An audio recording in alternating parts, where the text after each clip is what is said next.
വായിയാൻ വിധേയക ബില്ലിൽ പ്രതീക്ഷ വെക്കണോ? സിറാജ് ഡെയിലി പ്രസിദ്ധീകരിച്ചത്. വിമാനക്കമ്പനികളോടല്ല, രാജ്യത്തെ നികുതിദായകരായ പൊതുസമൂഹത്തോടാണ് ഭരണകൂടത്തിന് കൂടുതൽ ഉത്തരവാദിത്വമെന്ന വസ്തുത കണക്കിലെടുത്ത് ഇക്കാര്യത്തിൽ പ്രായോഗിക നടപടികൾ സ്വീകരിക്കേണ്ടതുണ്ട് സർക്കാർ. ഭാരതീയ വായുയാൻ വിധേയക ബില്ലിലെ മാറ്റങ്ങൾ കൊണ്ട് ടിക്കറ്റ് നിരക്ക് കുറയുമെന്ന് മന്ത്രി മുരളീധർ മൊഹോൽ തന്നെ ഉറപ്പു പറയുന്നില്ല. വിമാനക്കമ്പനികൾ ടിക്കറ്റ് നിരക്കിൽ വരുത്തുന്ന മാറ്റങ്ങൾ 24 മണിക്കൂറിനുള്ളിൽ സിവിൽ ഏവിയേഷൻ ഡയറക്ടർ ജനറലിനെ DGCA അറിയിച്ചാൽ മതിയെന്ന വ്യവസ്ഥ എടുത്തുകളയുകയാണ് കേന്ദ്ര സർക്കാർ. നിലവിലുള്ള എയർക്രാഫ്റ്റ് ആക്ടിന് പകരമായി അവതരിപ്പിച്ച ഭാരതീയ വായുയാൻ വിധേയക ബില്ലിന്റെ ചർച്ചയ്ക്കിടെ രാജ്യസഭയിൽ വ്യോമയാന സഹമന്ത്രി മുരളീധർ മൊഹോലാണ് ഇക്കാര്യമറിയിച്ചത്. വിമാനക്കമ്പനികളുടെ ടിക്കറ്റ് നിരക്ക് കൊള്ള തടയുകയാണത്രേ ലക്ഷ്യം. നിലവിൽ വിമാന ടിക്കറ്റ് നിരക്ക് കമ്പനികൾ ഏകപക്ഷീയമായാണ് തീരുമാനിക്കുന്നത്. സർക്കാരിന് ഇത് നിയന്ത്രിക്കാൻ വകുപ്പില്ല. നിയമഭേദഗതിയിലൂടെ നിയന്ത്രണം സാധ്യമാകുമെന്ന് പ്രതീക്ഷിക്കുന്നതായി മന്ത്രി പറയുന്നു. പ്രവാസികൾ, വിശിഷ്യ ഗൾഫ് നാടുകളിൽ ജോലി ചെയ്യുന്ന ഇന്ത്യക്കാർ അഭിമുഖീകരിക്കുന്ന വലിയൊരു പ്രശ്നമാണ് ഉയർന്ന വിമാന ടിക്കറ്റ് നിരക്ക്. പെരുന്നാൾ, ഓണം തുടങ്ങി ആഘോഷവേളകളിലും വിദ്യാഭ്യാസ സ്ഥാപനങ്ങളിലെ അവധിഘട്ടത്തിലും പ്രത്യേകിച്ചും. യാത്രാദൂരം, ഇന്ധന ചാർജ്, സർചാർജ്, എയർപോർട്ട് യൂസേഴ്സ് ഫീ, വിവിധ നികുതികൾ, ടിക്കറ്റ് ഇഷ്യൂ ചെയ്യുന്നതിനുള്ള സേവന ഫീസ് തുടങ്ങിയവ അടിസ്ഥാനമാക്കി വിമാനങ്ങളുടെ പ്രവർത്തനച്ചെലവിന് അനുസൃതമായി ടിക്കറ്റ് നിരക്ക് ഈടാക്കുകയാണ് മര്യാദയെങ്കിലും തോന്നുംപടിയാണ് വിമാനക്കമ്പനികൾ നിരക്ക് നിശ്ചയിക്കുന്നത്. മറ്റു സമയങ്ങളിൽ ഈടാക്കുന്നതിന്റെ 3-4 ഇരട്ടി വരെ ഈടാക്കുന്നു ഉത്സവ സീസണിൽ. ആസന്നമായ ക്രിസ്മസ്, ന്യൂ ഇയർ ആഘോഷത്തോടനുബന്ധിച്ച് ടിക്കറ്റ് നിരക്കിൽ വരുത്തിയ വർധയിൽ ഇത് പ്രകടമാണ്.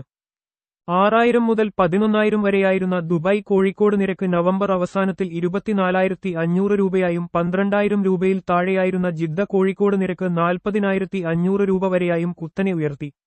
ഡിസംബർ പാതിയാകുമ്പോഴേക്കും ഇനിയും ഉയരാൻ സാധ്യതയുണ്ട്.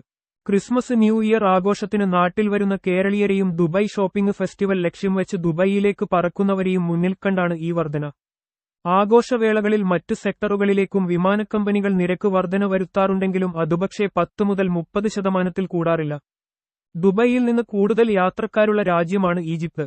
സാധാരണഗതിയിൽ 10,000 രൂപയാണ് ഈ സെക്ടറിലെ യാത്രാക്കൂലി. ഡിസംബറിൽ ഇത് 13,000 വരെയായി മാത്രമേ വർദ്ധിക്കാറുള്ളൂ.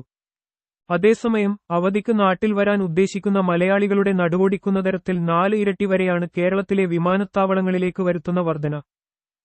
കമ്പനികൾ വരുത്തുന്ന നിരക്കുവർധനക്ക് പുറമെ സീസണുകളിലെ തിരക്ക് മുന്നിൽ കണ്ട ട്രാവൽ ഏജൻസികൾ ടിക്കറ്റുകൾ നേരത്തെ വാങ്ങിക്കൂട്ടുന്നതും നിരക്ക് ക്രമാതീതമായി വർദ്ധിക്കാൻ കാരണമാകുന്നതായി ചൂണ്ടിക്കാണിക്കപ്പെടുന്നു.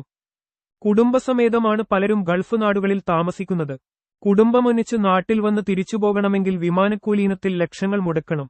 1-2 വർഷം അധ്വാനിച്ചുണ്ടാക്കിയ പണമാകെ വിമാനക്കമ്പനികൾക്ക് നൽകി എന്തിനു നാട്ടിൽ പോകണമെന്ന ചിന്തയിൽ മലയാളികളിൽ നല്ലൊരു വിഭാഗം ഈ സീസണിൽ യാത്ര നീട്ടിവെച്ചതായാണ് വിവരം.